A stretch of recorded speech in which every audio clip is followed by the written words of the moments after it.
करने का अर्थ है ही नहीं, जुनून का जोश किसी दिल में गर्व है ही नहीं।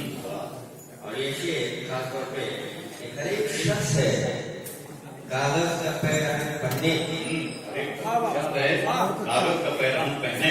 हमारे स्टूडेंट्स बैठे हुए हैं, पैरान का मतलब उर्दू में लिबास होता है, कपड़े हुए। हर एक शख्स है कागज का पैरान पहने, यहाँ चिराग जलाने की रस्म है ही नहीं। और मुझे तो लगता है ईमान नामुकम्मल है,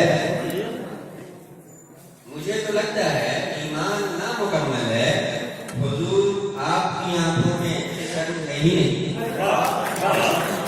हुजूर आपकी आंखों में शर्म है ही नहीं। और आप पीछे खासतौर पे जावेद अब्बास साहब तशरीफ रखते हैं कि जहां से प्यार और मोहब्बत बटे वो मजहब है। जहां से प्यार और मोहब्बत बटे वो मजहब है।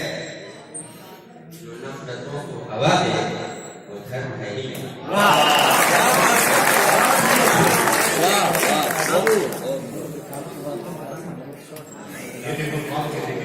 सर क्या है